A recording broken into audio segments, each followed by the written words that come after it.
주제가 약간 뭐라 그럴까요?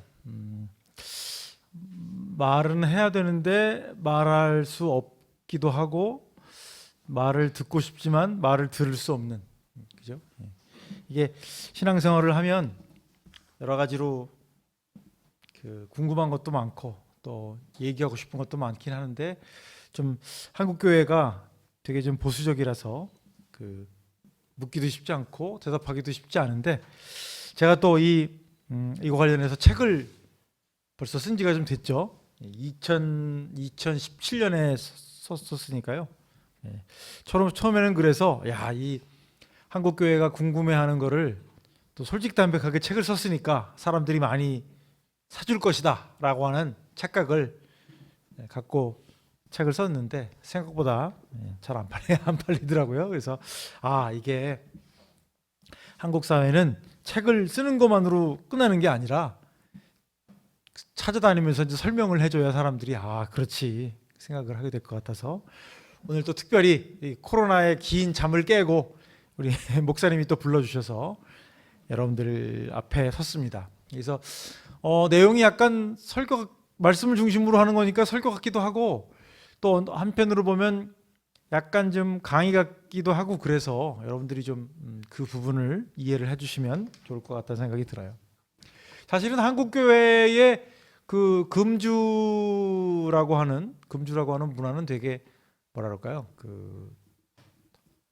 한편으로는 사람을 이렇게 옥죄이는 되게 좀 율법주의 같은 그런 주제이기도 하지만, 또 한편으로는 되게 감동적인 스토리를 갖고 있는 것이 바로 술에 관한 거예요. 그래서 여기 계신 분들은 잘 모르겠고, 제가 지금 이제 곧 내일 모레가 이제 60인데, 저희 나이 또래나 혹은 50대에 계신 분들, 특별히 목회자들이나 장로님들이나 집사님들 같은 경우에 보면 술을 즐겨 하다가 기도하고, 그래서 하루 만에 며칠 사이에 끊고 신앙생활을 잘해서 목사가 된 분들도 계시고, 제 주위에 또 뭐 장로님이나 집사님이 되신 분들도 계신데, 이제 그거는 사실은 그때 저희 같은 사람들의 어떤 아름다운 추억이기도 한 건데, 그거를 이제 아직도 한국 교회에서 이제 막 강요를 해서 이제 뭐 신앙이 있느냐 없느냐의 문제를 얘기를 하는 측면으로 많이 가고 있어서, 오늘은 뭐 제가 해야 된다 하지 말아야 된다는 말씀을 드리려기보다는 성경은 무엇라고 얘기를 하고 있는지, 그리고 기독교 역사에서 왜 이런 문제가 발생하게 되는지를 설명하는 것으로 오늘 강의 겸 설교를 마무리하려고 합니다. 그래서 오늘 어떤 본문을 가지고 여러분들에게 설명을 드릴까 하는 생각을 하다가, 그래도 이 얘기 나오면 무조건 로마서 14장이지 생각을 해서 여러분들에게 로마서 14장을 같이 읽게 되었습니다. 자, 다음 주세요. 다음 페이지. 네. 그래서 오늘의 이야기는 기독교와 술에 관한 이야기인데요. 기독교 역사 속에서 술에 대한 생각이 어떻게 발전을 했는가를 살펴보려고 합니다. 그래서 우리가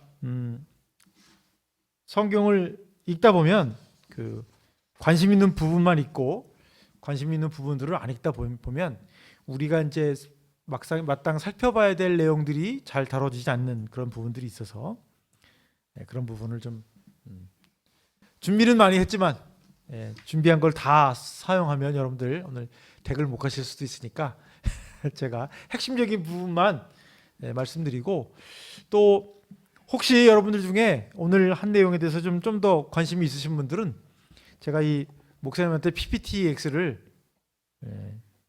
드렸으니까, 혹시 이 자세한 내용을 알길 원하시는 분은 목사님께 요구하시면 목사님께서 주실 거라고 생각합니다.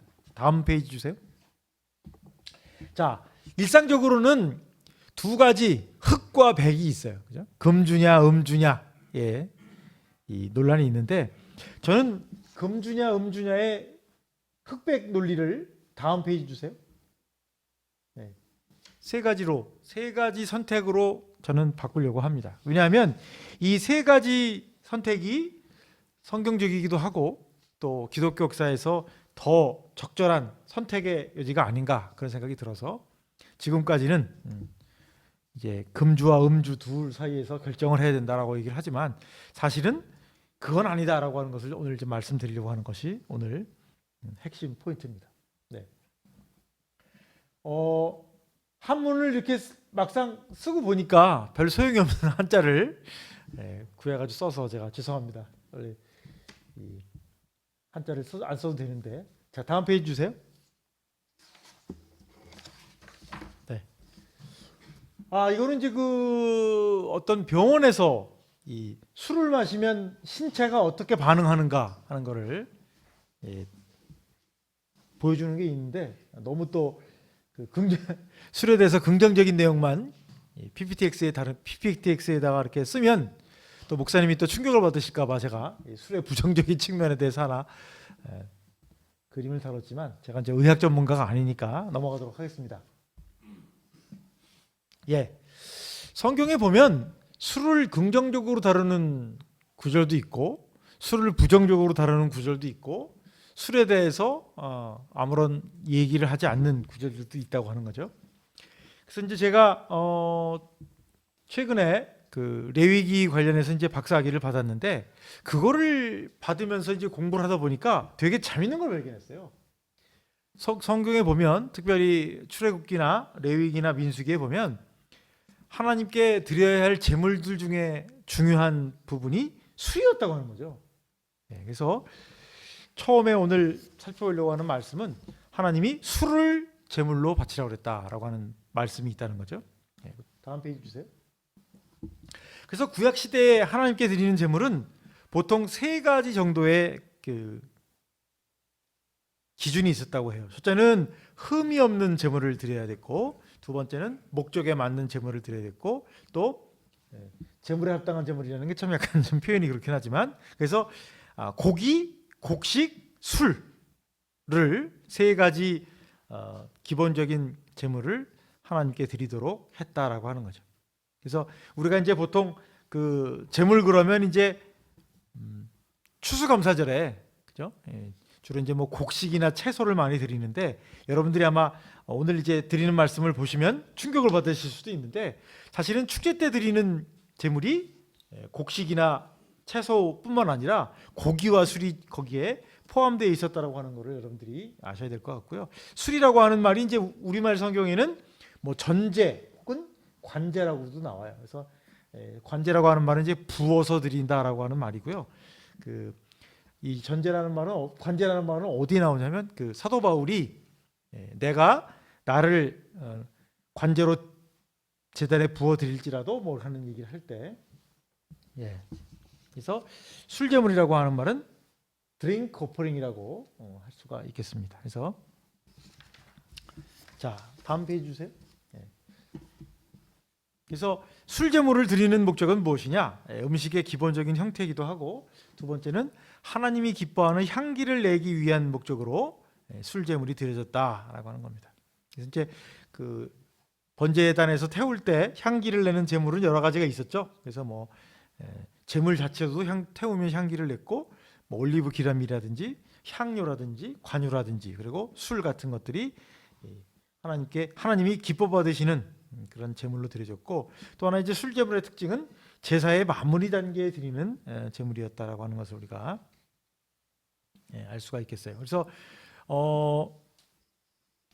우리가 이제 그 저같이 이제 그 비기독교인으로 있다가 기독교인이 된 사람들이라든지 혹은 뭐 연세가 좀 드신 분들은 좀 아시는데 우리가 이제 기본적으로 그 집에서 제사를 지낼 때에 하는 기본 형태와 그리고 구약 성경에 나오는 제사에서 드려지는 기본 형태가 이제 사실은 유사점이 있다고 하는 거죠. 그래서 우리가 신앙생활을 하지 않는 사람들이 이제 그 제사를 지낼 때 여러 가지 이제 음식과 함께 술을 드리는 일이 있는데 그것 자체도 이제 어떤 사람들이 그 평상시에 먹는 뭐 국이라든지 밥이라든지 반찬이라든지 술이라고 하는 기본적인 음식의 형태를 가지고 제사를 드리는 것처럼 구약 시대에 나오는 그 제물 자체도 뭐 물은 드리지는 않았지만 그죠? 술과 고기와 그 곡식을 드리는 형태로서는 비슷한 부분이 있었다라고 하는 거시되겠고요. 다음 주세요. 벌써 넘어갔네요. 자, 이제 그 구약 성경에 보면 그 포도주와 독주라고 하는 표현이 나오는데요. 그러니까 하나님께 드린 술제물 중에 이제 하나는 포도주고 하나는 독주라고 하는 것이 있는데, 이 독주라고 하는 것이 이제 무슨 의미를 갖고 있냐에 대해서는 학자들마다 이제 여러 가지 논란이 있어요. 그래서 어떤 사람은 그 도수가 높은 술을 말한다라는 사람도 있고, 어떤 사람은 독주가 맥주를 의미한다라고 하는 사람도 있어요. 근데 이제 사실 여러분들도 뭐 아시는 분은 아시겠지만, 이 독주가 되려면 증류주를 만들어야 이제 도수가 올라가는 거거든요. 그래서 옛날에는 증류주를 만들지 못했기 때문에 말은 독주라고 우리가 번역을 했지만 실제로는 맥주였을 것이다, 그렇게 사람들이 얘기를 합니다. 그래서 구약 성경에 하나님께 드린 술은 포도주와 맥주가 있었다라고 하는 거고요. 다음 페이지 주세요. 다음 페이지 주세요. 자, 그래서 이제 그럼 그 제가 말씀드린 것처럼 구약 성경에 어떤 사람들이 어떤 때에 술을 하나님께 제물로 드렸는가를 간단하게 먼저 살펴보면요. 창세기 보면 이제 야곱이 술을 가지고 하나님께 제물을 드렸다는 얘기가 창세기 35장 14절에서부터 15절에 나옵니다. 보시다 보면 정말 그랬을까라고 궁금해지는 분들은 제가 말씀드린 것처럼 목사님께 PPTX를 드렸기 때문에 그걸 찾아가서 보셔서 직접 한번 성경을 비교해 보셔서 보시면 제가 말하는 게 진짜다라고 하는 걸 여러분들이 아시게 될 거예요. 자, 다음 페이지 주세요. 뭐 야곱이 술을 하나님께 드렸을 거라는 것을 이제 여러분들이 뭐 아셔도 뭐 설마 그럴 텐데, 사실은 출애굽기하고 레위기하고 문수기에 보면 그 술을 드린 얘기가 무성 많이 나옵니다. 그러니까 그동안 우리가 안 배운 거예요. 그래서 자, 출애굽기 29장 보면 우리가 번제 얘기 들으셨죠? 번제라고도 하고, 또 하나는 상번제라는 걸 여러분들이 아마 들으셨을 거예요. 상번제라는 말이 뭐냐면 하루에 2번 드려서 상번제인데, 그 상번제 때는 번제만 드린 게 아니라 곡식도 드렸고 거기다가 추가로 술도 드렸다는 거예요. 출애굽기 29장 38절에 41절에 보면 술제물도 드렸다라고 하는 걸 우리가 알 수가 있습니다. 그래서 이제 우리가 보통 번제라든지 뭐 그런 얘기하면 그러잖아요. 우리가 번제를 드리듯이 하나님을 예배하고 하나님을 섬기는 훈련도 해야 된다고 하는데, 그 얘기를 할 때마다 찜찜한 거는 그거예요. 술제물 얘기도 나오는데 왜 한국교회 목회자분들은 번제처럼 드려야 된다는 얘기를 하는데 술잔은 빼먹을까? 그런 생각이 든다는 거예요. 자, 그다음에 다음 주세요. 안식일날, 그죠? 기독교인들한테는 이제 안식일이 주일인데, 안식일날 뭘 드렸나 봤더니 거기 또 수제물이 나온다는 거예요. 그래서 제가 말씀드린 것처럼 그 일상적인 삶에서 유대인들이, 이스라엘 사람들이 술을 마셨고, 또 일상적인 제물 가운데 술제물이 포함되었다고 하는 것을 여러분들이 계속 아실 수가 있어요. 다음 주세요. 그 창세기하고 출애굽기하고 레위기, 민수기뿐만 아니라 신명기에도 나와요. 신명기 14장 26절에 보면 포도주와 맥주에 대한 얘기가 나옵니다. 그래서 재미있고요. 그 다음에 이제 다음 주세요. 매달 초하루를 이제 우리가 뭐라고 부르냐면 월삭이라고 부릅니다. 월삭. 그래서 뭐 어떤 교회는 월삭 예배, 월삭 기도회, 뭐 월삭 헌금 그러는데, 이 월삭에 드리던 제물에도 술제물이 나온다는 거예요. 그죠? 여기 나오죠? 포도주 반 힘이요, 나온 말입니다. 자, 다음 주세요. 민수기 28장에 보면 충격적이게도 6월절에도, 그죠? 6월절에 무교절과 함께 술제물도 드렸다라고 하는 말이 나옵니다. 자, 그 다음 주세요. 초실절에도 이 술제물을 드린 게 나온단 말이죠. 여기 초실절이 왜 중요하냐? 그 다음에 이제 칠칠절이 나오는데, 이 초실절과 칠칠절이 우리가 보통 이제 뭐 맥추 감사주일이라고 부르잖아요. 그래서 뭐 우리가 이제 추수감사절이나 맥추감사절에 보면 보통 이제 채소나 아니면 곡식 같은 거를 이제 우리가 예배 시간에 갖고 와서 이 초실절이나 맥추감사절을 즐거워하는데 아무도 아마 그 맥추감사절이나 추수감사절 예배에 참석하고 그 의미가 무엇인가를 공부하신 분들이 여러분들 가운데 계시더라도 술 얘기에 대해서는 아니 정말 그런 게 있었나라고 생각하실 수 있는데 있다는 거죠.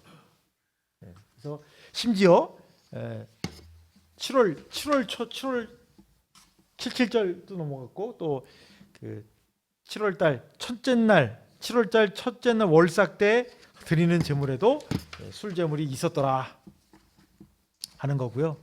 그 다음 주세요. 더 충격적인 것은 매년 7월달에 한 번씩 드리는 속죄일에도 술 제물이 포함되어 있었다고 하는 거죠. 그리고 자꾸 빨리 넘기지 마세요. 그 다음에는 이제 초막절, 여러분들 초막절 다 들어보셨죠? 속죄일하고 초막절 들어보셨죠? 그런데 거기에도 술 제물에 대한 얘기가 나온다는 거죠. 제가 이제 왜 이런 말씀을 이제 드리냐면 이제 성경도 마찬가지예요. 어떠냐면 보는 만큼 보이는 거예요. 그렇죠? 여러분들 그 뭐 젊으신 분들도 계시고 나이 드신 분들도 계시긴 한데 아마 그렇게 속으로 그러실 거예요. 내 평생 성경에 이렇게 술 제물이 많이 나오는 건 처음 듣다.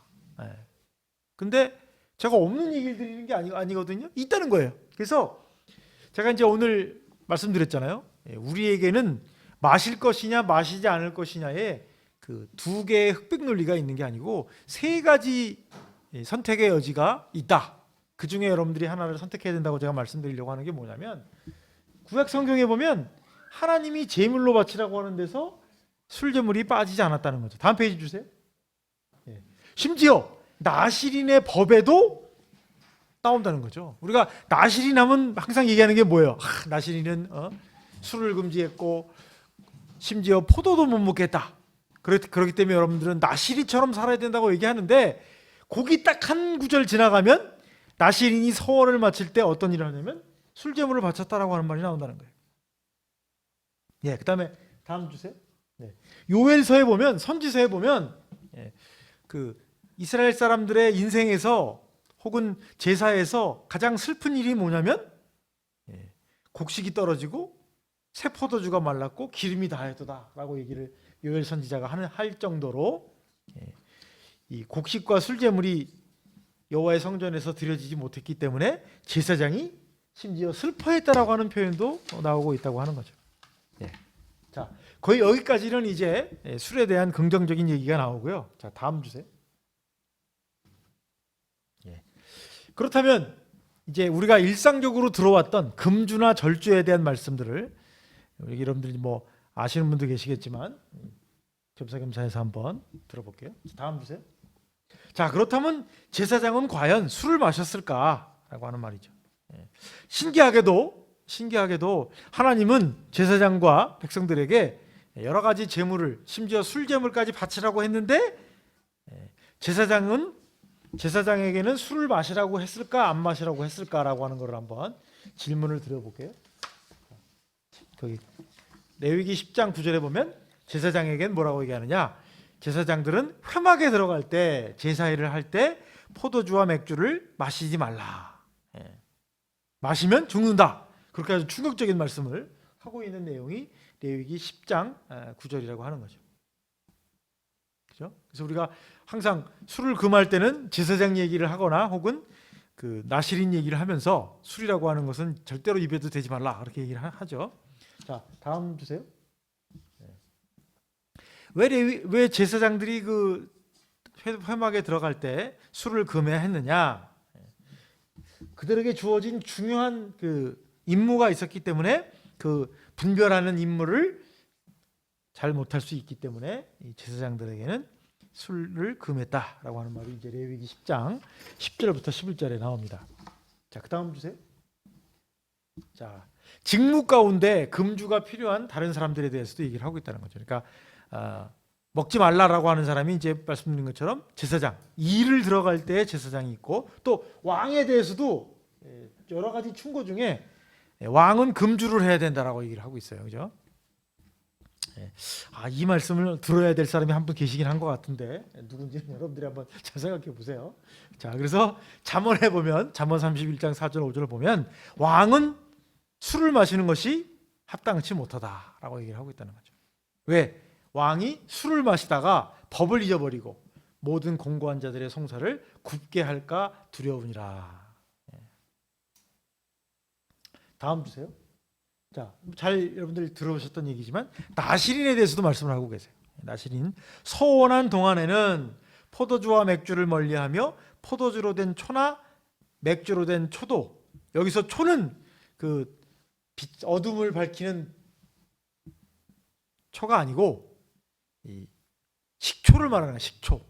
우리 옛날 우리말 성경은 이 표현을 보면은 잘 쓰는 표현이 아닌 것들이 나오기 때문에 가끔 보면 헷갈려요.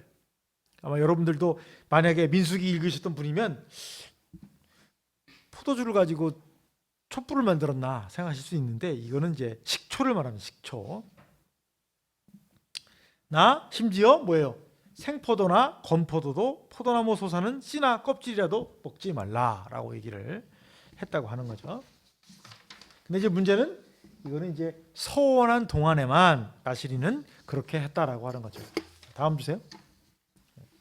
여러분들 종종 들어보셨던 내용 중에 하나일 거예요. 그래서 잠언 20장 1절에 보면 포도주는 거만하게 하는 것이요 맥주는 떠들게 하는 것이라 이에 미혹되는 자마다 지혜가 없느니라. 이렇게 돼 있죠. 자, 다음 주세요. 이사야서 5장 11절에 보면 맥주에 탐닉하는 것을 경계하는 것이 나오죠. 아침에 일찍 일어나 맥주를 마시며 밤이 깊도록 포도주에 취하는 자들은 화가 있을진저라고 얘기를 할 정도로. 그 다음 주세요. 그 다음에 이제 재밌는 게 뭐냐면 그 하나님의 심판의 결과로 얘기를 하는 부분도 있어요. 그래서 땅에 임한 하나님의 심판의 결과로 그들이 포도주를 마시며 즐겁게 노래하지 못할 것이다. 못 마시게 된다는 말이에요. 그리고 맥주를 마시는 자들에게는 그 맛이 쓸 것이다라고 하는 거죠. 우리가 이제 성경에 보면 그 진노의 잔이라고 하는 얘기가 나옵니다. 진노의 잔. 그죠? 신명기나 계시록에 보면 하나님이 이제 심판하는 자에게 진노의 포도주 잔을 준다라고 하는 표현이 나오는데 이제 왜 진노의 포도주 잔을 주면은 그것이 심판인가에 대해서는 이제 여러 가지 설들이 있지만 중요한 것은 이 술이라고 하는 것이 그만큼 어떤 그 심판의 결과로 그 사람들이 술을 먹지 못하게 되는 그런 것들에 대한 표현도 나오고요. 자, 그다음에 이제 그 시편을 신약을 볼게요. 신약에 보면 재밌는 게 이제 뭐냐면 요한복음 예수님의 첫 번째 기적 사건이 나오는데 그 가나 혼인 잔치에 있어서 예수께서 처음 행한 기적이 뭐냐면 물을 포도주로 만든 기적이 나타나고 있다고 하는 거죠. 그래서 제가 말씀드리지만 이 성경에는 술에 관해서 여러 가지 표현들이 나오고 있기 때문에 우리가 성경을 좀 균형 있게 읽으려고 한다면 그런 부분을 다 같이 고려해야 된다는 얘기가 있고요. 다음 주세요. 자, 그러면 이제 예수님의 별명이 뭐냐를 한번 생각해 보면 예수님의 별명이 뭐냐면 먹기를 탐하고 포도주를 즐기는 분이라는 별명이 있었다는 거죠. 마태복음 11장 19절이나 누가복음 7장 34절 등 먹기를 탐하고 포도주를 즐긴다라고 하는 말은 이제 좋은 말은 아닙니다. 좋은 말은 아니고 이 얘기는 무슨 얘기냐면 온 동네 잔치에는 항상 참석을 하고 거기서 주는 거 마시는 거를 다 계속 먹는 사람을 의미하는 말이에요. 이게 사실은 그 표현이 좋은 표현은 아닌데 하여튼 예수님이 그렇게 약간 조롱이나 비판을 받았던 이유도 예수님의 인생에 있어서 먹는 것과 포도주를 마시는 일에 멀리하지 않았다라고 하는 것을 우리가 보여준다고 하는 거죠. 특별히 누가복음에 보면 예수님이 여러 가지 만찬에 많이 초청을 받으시고 거기서 여러 벌어진 일들이 되게 많이 나오잖아요. 거기 보면 이 당시 유대인들의 만찬에는 기본적으로 음식과 함께 포도주가 포함되어 있었다. 특별히 누가복음의 잔치를 보면 다양한 종류의 사람들과 함께 만찬을 한 것들이 있었기 때문에 오죽하면 사람들이 예수님을 먹기를 탐하고 포도주를 즐기는 사람이다라고 비판할 정도로 그런 일이 있었다라고 하는 거죠. 물론 예수님도 그 술 취함에 대해서 비판하고 있어요. 다음 페이지 주세요. 너희는 스스로 조심하라. 그렇지 않으면 방탕함과 만취함과 생활의 염려로 등등등 돼 있다는 거죠. 누가복음 21장 34절에 보면 다음 페이지 주세요. 자, 그러나 어쨌거나 뭐 술 취함에 대해서 뭐 좋다 나쁘다 말이 많지만 사실 우리가 주목해야 될 것 중에 하나는 또 그거라고 하는 거죠. 첫째는 구약 시대에 그 하나님께 드리던 거의 모든 제사에 술 제물이 포함되어 있었다고 하는 것과 기독교의 시작에 있어서 가장 중요한 주의 만찬, 그죠? 주의 만찬, 최후의 만찬, 뭐 성만찬이라고 하는 거기에 중요한 요소 중에 하나가 뭐냐면 그 포도주를 마시는, 그죠? 예수님이 다시 오실 때까지 포도주를 마시는 그 의식이 기독교의 핵심, 예배의 핵심이자 또 그 신앙의 가장 핵심적인 부분에 들어가 있다고 하는 거죠. 그러면서 이제 뭐라고 그러냐면 이 성찬에 계속적으로 그 살과 피를 마시는 자에게는 영생이 있을 것이다라고 얘기를 해주고 있고요. 또 사도 바울은 뭐라고 얘기를 하고 있냐면 우리가 축복하는 바 축복의 잔은 그리스도의 피에 참여함이 아니며 우리가 떼는 떡은 그리스도의 참여함이 아니냐. 여기선 부정문으로 얘기했는데 그렇다는 얘기예요. 그죠? 그렇기 때문에 뭐 어떻게 술을 마시느냐 안 마시느냐의 문제로 벗어나서 구약의 예배와 구약의 제사와 신약의 기독교의 어떤 기본적인 핵심에는 항상 포도주가 있었다라고 하는 점을 말씀드리고, 그 다음 주세요. 이제 성경 얘기는 이제 이거는 마지막 부분인데 바울은 저렇게 많은 부분에서 술 취함에 대해서 얘기를 하면서 이제 경고를 많이 했는데 중요한 거는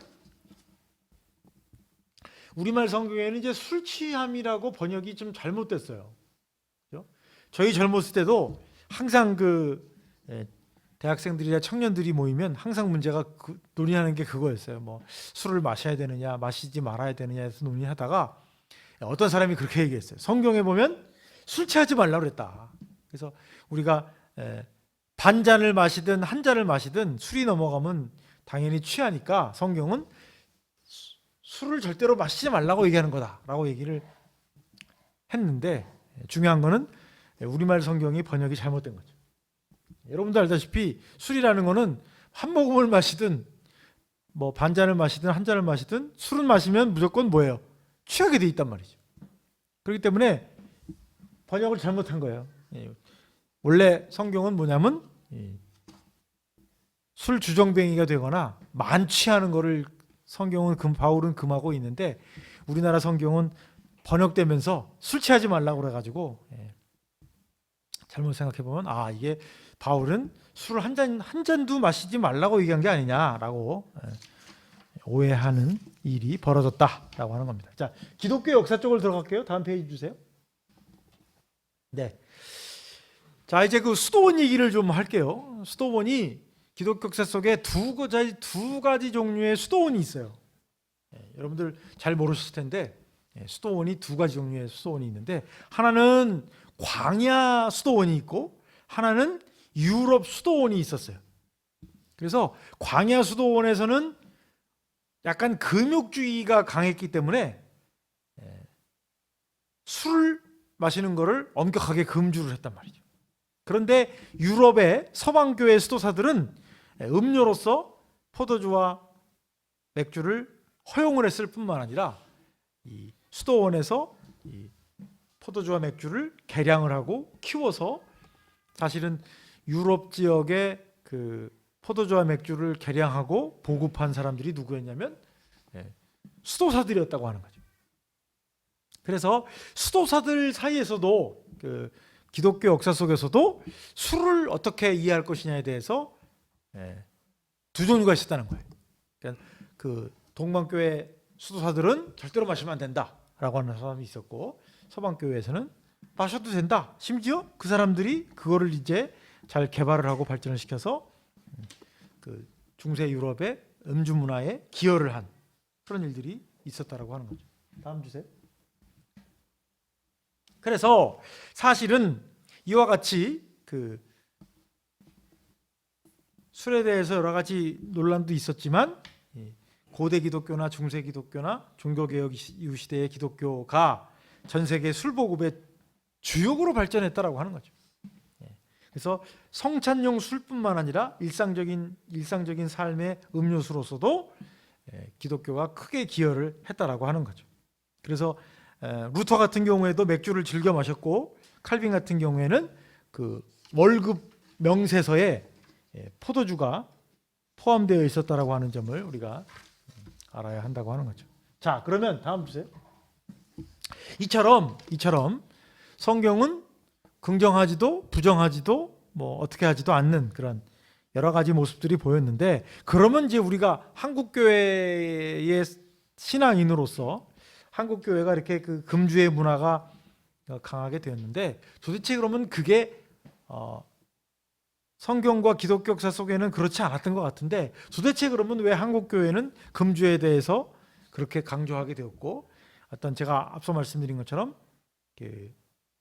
기독교인, 지금은 잘 그렇지 않지만 옛날에는 기독교인이다 그러면 그죠? 일단 술 담배를 안 하고 그죠? 세상을 멀리하는 사람이 진정한 거듭난 기독교인이다. 기독교 상이다라고 얘기를 했는데, 그런 사건들이 어떻게 해서 이제 벌어지게 됐는가를 보면 기독교 역사 속에서 우리가 찾을 수가 있는데, 사실 안타깝게도 이 한국 교회의 금주의 전통은 정확하게 말하자면 한 222년 정도, 223년 정도 된 아주 짧은 기간 동안에 강조된 운동이었다고 하는 거죠. 그래서 19세기에서 20세기 사이에 전 세계적으로 어떤 일이 있었냐면 금주 운동이 활발하게 됩니다. 그러니까 19세기에 들어서서 이제 술을 많이 마시고 술에 쩔어 있는 것은 옳지 못하다라고 하는 운동이 생기기 시작한 거예요. 그래서 처음에는 절주 운동으로, 술을 줄이자라고 하는 운동으로 시작됐다가 그것이 이제 금주 운동으로 발전하게 되었다고 하는 거죠. 그래서 처음에는 원래 공장에서 만든 증류주 있잖아요. 제가 말씀드린 막 30도, 40도, 50도의 그런 높은 도수의 증류주를 먹지 말자, 그런 거를 이제 절제를 하자라고 하는 운동에서 시작했다가, 그게 이제 모든 종류의 술은 안 된다라고 하는 식으로 이제 절주 운동으로 변하게 되었다고 하는 거죠. 그러니까 처음에는 증류주의 위험성에 대해서 사람들이 이제 인정을 하게 되고, 그래서 이제 술은 위험하다라고 하는 종류의 이제 원천이 시작되었고, 또 하나는 옛날에는 술을 대체할 만한 수단들이 없었다고 하는 거죠. 그런데 이제 그 근대가 되면서 깨끗한 수돗물을 보급하게 되었고, 중국이랑 인도에서 차가 수입되었고, 또 열대지방에서 과일이 유통이 되기 시작하면서 이제 주스를 마시게 되고 커피 같은 것이 들어오게 되면서 사람들 사이에 이제 그 유럽에는 뭐가 발달하게 됐냐면 커피숍이 발달하게 됐다는, 커피숍.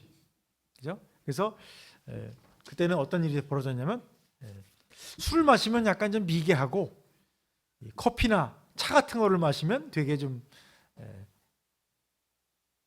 뭐랄까, 지금 얘기하면 뭐랄까, 뭐 힙하다고 그러나요? 약간 좀 최첨단을 걷는 사람처럼 여겨져서 유럽 각 지역에 이제 도시마다 그 뭐 명동, 부산은 어디가 명동 같은 데죠? 네? 어디요? 네, 하여튼 그쪽 남포동이라 하셨죠. 네. 거기 같은 데 가면 딱 이제 스타벅스 커피숍 같은 게 있는 거예요. 그럼 사람들이 여기 차랑 커피는 마셔도 취하지도 않고, 그죠? 맨정신으로 얘기도 하고 사교적인 활동을 할 수 있다. 좋다 이거야.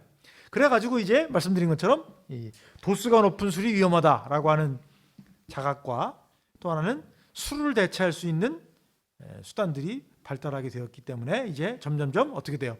금주 운동이 발전하게 되었다는 거예요. 왜냐하면 옛날에는 한국 같은 경우에도 이제 저 젊었을 때만 해도 이렇게 하면 좀 나이가 많아 보이는데 젊었을 때만 해도 어떤 사람이 그랬어요. 야, 외국에 갔더니 수돗물을 안 마시고 물을 사 먹어 막 그랬다고요. 그래서 사람들이 뭐라냐면 말이 되냐 무슨 물을 사 먹냐 그랬는데 우리나라도 지금 어떻게 해요? 수돗물 직접 마시는 사람 별로 없고 다 물 사 먹잖아요. 그렇죠?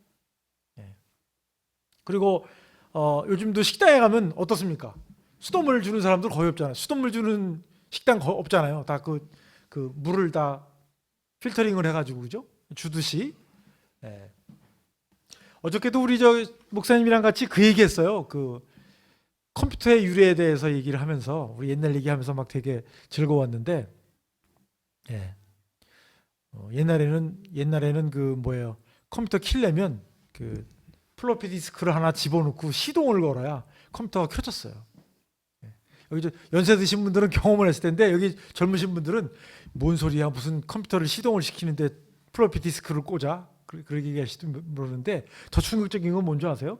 시동 디스켓을 넣어서 컴퓨터를 시동을 걸고 그럼 또 그럴 수 있어요. 아니 뭐 엑셀레이터를 밟았다는 얘기야? 근데 엑셀레이터 밟는 건 아니고 플로피 디스크 하나를 놓고 이제 시동을 걸고 그 다음에 그걸 시동 디스켓을 빼고 이제 아래 한글 플로피 디스크 하나를 넣고서 이제 타이핑을 해요.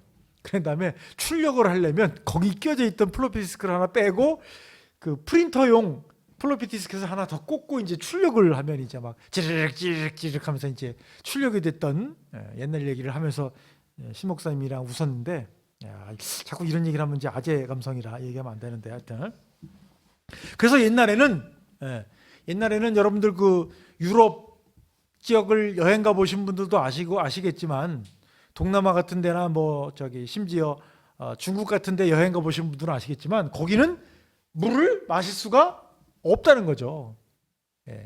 물이 깨끗하지도 않고 심지어 그 유럽 같은 데는 이제 석회질 물들이 많기 때문에 그냥 마실 수가 없었다는 거예요. 그러니까 우리 같이 그 맹물을 마셨던 사람들의 입장에서는 술 없으면 못 살았다라고 얘기를 하면 사람들이 이해를 하기 어려울 수 있는데 옛날에는 그랬다는 거예요. 그러니까 근대에 들어서서 비로소 사람들이 술을 안 마시는 대신에 다른 것을 마시면서 수분을 보충할 수 있었다라고 하는 거죠. 네. 자, 다음 보세요. 자, 이분 누군지 아시죠? 파스테르입니다. 파스테르 그러면 요즘은 이제 좀 그런 분들이 없었는데 약간 10년 전, 20년 전만 해도 파스테르 그러면 누가 떠올랐느냐? 파스테르 우유가 떠올랐죠. 그죠? 이 고개를 끄덕거리는 젊은 청년은 나이는 별로 안 들어 보이는데 경험이 많으신가 봐요. 파스테르 우유까지 알고. 파스테르가 누구였냐면 저온 살균법을 만드신 분입니다. 되게 유명한 분이에요. 근데 파스테르가 왜 금주 운동에 중요한 역할을 했느냐? 파스테르가 저온 살균법을 만들면서 이제 포도주와 포도즙이 분리되기 시작했어요. 왜냐하면 여러분들 다 아시겠지만 그 포도 좋아하시는 분들은 잘 아시겠는데 그 포도를 사가지고 며칠 뒀다가 먹으면 시큼한 경우가 있거나 이렇게 먹다 보면 이렇게 알딸딸해지는 경우도 있고 또 어떤 경우에는 바로 사왔는데 어떤 그 알갱이는 이미 쉬어가지고 맛이 약간 이상한 그죠? 그래서 포도 같은 경우에는 두 가지 방법이 있죠. 그 식초가 되거나 술이 되거나 둘 중에 하나를 갖고 있는 이유가 뭐냐면 그 포도 자체에 효모가 붙어서 자동적으로 이렇게 발효가 되도록 했는데 그 포도즙에 붙어 있는 효모를 이 파스테르라는 분이 저온 살균법으로 죽이는 방법을 개발했다는 거죠. 그러니까 그 전까지는 포도를 따면 당연히 잘못 익으면 포도 식초가 되거나 아니면 익으면 포도주가 되는 두 가지 방법밖에 없는데 거기에 붙어 있는 효모를 죽이는 방법을 이분이 개발했다는 거죠. 그래서 이분은 아주 중요한 살균자가 된 거죠. 살균자, 효모균을 죽이는 방법을 깨달은 거죠. 자, 다음 주세요. 자, 이분은 누구냐? 되게 유명한 분이에요. 미국 감리교 목사님인데 토마스 브라멜 웰치라는 분입니다. 네. 이것도 또 약간 아재 테스트 같은데, 그 웰치스라는 음료수를 종종 드시는 분 한번 손 들어보세요. 그러니까요. 한 분밖에 안 계시네. 예. 웰치스가 원래는 포도즙으로 정확하게는 포도 탄산수로 유명한데, 이 웰치스라는 게 어디서 비롯됐냐면, 이분이 감리교 목사님인데, 이분이 금주운동에서 한 발짝을 더 나간 거예요. 그래서 성찬용 포도주는 옳지 않다라고 생각을 해서 이분이 뭐라고 그랬냐면, 성찬에는 포도즙이지. 그래서 이제 자기가 브랜드를 만들어서 한 게 웰치 포도즙이에요. 그게 어느 때냐면 1880년이라는 거죠. 그래서 요즘도 가끔 보면 그런 논쟁이 있어요. 성찬용 빵은 효모가 안 들어가 있는 딱딱한 빵을 먹어야 되느냐, 아니면 딱딱한 효모가 들어있는 빵을 먹을 수 있다라고 주장하는 사람도 있고, 요즘은 뭐 카스테라로 주로 드시면서 별 신경을 안 쓰는데, 되게 중요한 논쟁 중에, 신학적 논쟁 중에 하나가 뭐냐면, 효모가 들어있는 빵을 성찬에 먹어야 되느냐, 효모가 안 들어있는 성찬에 빵을 먹어야 되느냐 가지고 동방교회하고 서방교회가 갈라질, 1500년 어간에 1200년인가요? 동방교회와 서방교회가 갈라질 정도로 되게 중요한 논쟁거리가 됐다는 거예요. 요즘은 뭐 카스테라로 많이, 여기 이 교회는 그 성찬의 빵이 주로 어떤 브랜드인가요? 무슨 브랜드인가요? 네? 브라운이에요? 이야. 예.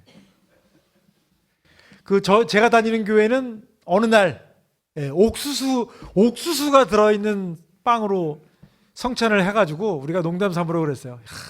예수님의 몸이 옥수수로 또 변화를 해가지고 우리가 옥수수로 성찬을 즐긴다라는 얘기를 했었었는데, 되게 재밌는 예화인데 별로 안 웃으시는 거 보니까 걱정인데요.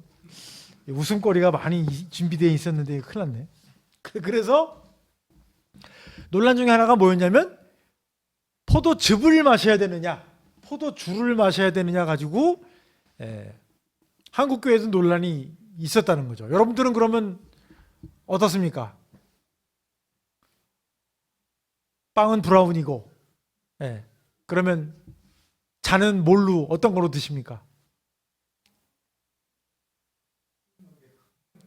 찍먹 부먹을 물어보는 게 아니고요. 찍먹 부먹도 사실 기독교 역사 속에 되게 중요한 논란거리 중에 하나였는데, 거기 들어가는 그 액체가 뭡니까? 그죠? 글자 하나 차이인데, 주냐 주스냐인데, 주스예요, 주예요? 이란. 자, 그래서 포도 주스를 마시는 전통을 만든 사람, 그 도움을 주신 분이 바로 파스테로고, 그거를 양산시킨 분이 바로 웰치 목사님이라고 하는 거죠.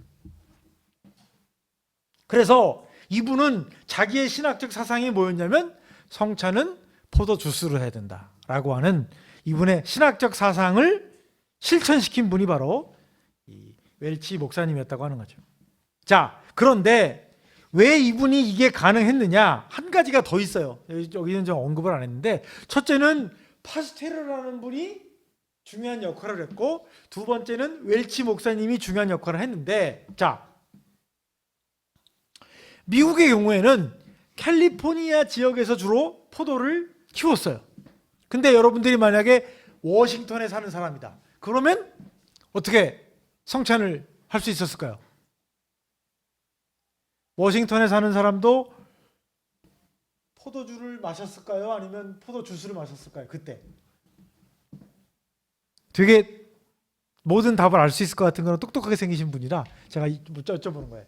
당시에 뉴욕이라고 하는 캘리포니아가 이쪽에 있고 정반대에 뉴욕 있잖아요. 거기 분들은 어떻게 뭘 마셨을까요? 포도주를 마셨을까요? 왜? 정답이 노출됐네.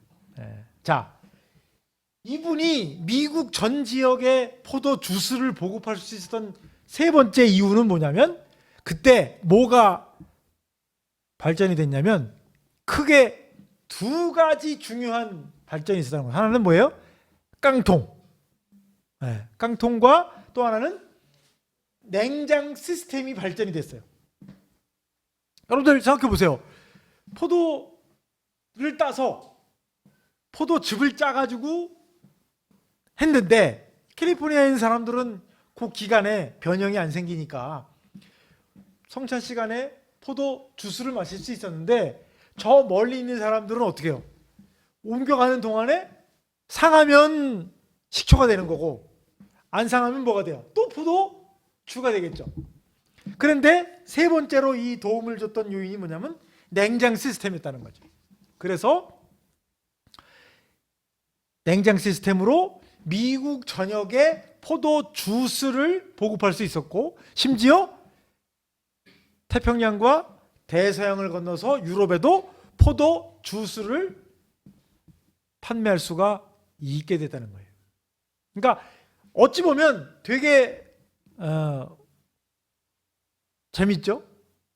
성찬에 효모가 들어가 있는 빵을 먹을 거냐 아닌 빵을 먹을 거냐 주스를 먹을 거냐 주를 먹을 거냐를 고민을 하는데 사실은 이런 논쟁의 배경에는 파스테르와 웰치와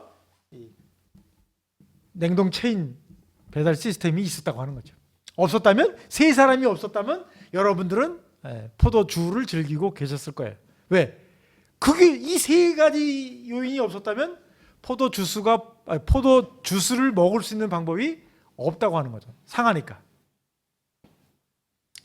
자, 그래서 이제 이분이 제가 말씀드렸죠. 감리교 목사인데 처음 1880년 미국 감리교 감독교회가 채택을 하고 그 이후에 연합감리교회가 채택을 하게 됐다는 거예요. 그래서 우리 교단에서는 성찬식 때 주스를 마실 것이다. 그랬고 그 어가네이즈의 근본주의 운동이 이제 미국 교단에 생기게 되면서 많은 근본주의 교회들이 우리는 술 대신 주스를 마실 것이다 라고 얘기를 했다고 하는 거예요. 그래서 그거를 이제 수입한 나라가 누구냐? 한국이에요. 한국. 그죠? 한국이 조선시대 때 말에 미국 근본주의 교회들이 이제 선교를 해서 한국 교회에 들어오다 보니까 그런 얘기들이 여전히 우리 사회 속에서 해야 되느냐 말아야 되느냐 논란으로 왔다고 하는 거죠. 근데 이 금주 운동에 한국 교회가 금지 오교 없이하는 금주 운동의 배경에는 파스텔과 웰치와 냉장 보관 시스템이 있었다라고 하는 웃을 수 없는 충격적인 얘기들을 제가 마지막으로 드립니다. 자, 결론으로 넘어갈게요.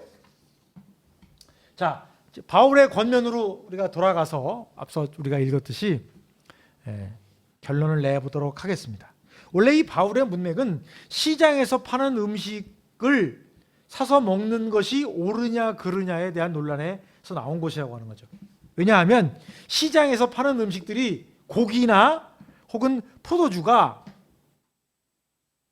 우상에게 바쳤을지도 모르는 혹은 부정한 것일지도 모른다라고 하는 그런 걱정과 근심 가운데 있었다고 하는 거예요. 요즘은 여러분들은 어떨지 모르겠는데 저 젊었을 때는 그런 일도 있었어요. 어느 날 누구세요? 그랬더니 저기 저 옆집인데요. 그 최근에 이사 와가지고 떡 돌리러 왔어요. 그러면 그때는 초창기에는 어떻게 해요? 우리는 예수 믿기 때문에 떡 안 받아요. 그러고선 무릎 쾅 닫는 게 기독교인의 미덕이었단 말이에요. 왜? 대부분 고사를 지내고 고사떡, 고사 음식을 가져와가지고 이렇게 나눠주는 거였기 때문에 심지어는 그 안 믿는 집 그 가족들끼리 모여가지고 이제 하면 제사를 드리고 나서 남은 제사 음식을 나눠 먹었다는 거죠. 그러니까 귀신들에게 절한, 우상에게 절한 걸 내가 먹으면 안 된다라고 하는 생각을 갖고 있는 사람도 있었고, 한쪽으로는 내가 제사에 참석한 것도 아니고 내가 한 것도 아니니까 음식이니까 나눠 먹는 좋은 전통이니까 먹어야 된다고 하는 두 종류의 사람이 있었다는 거예요. 그죠? 그래가지고 이제 교회에서 이제 사고가 난 거야.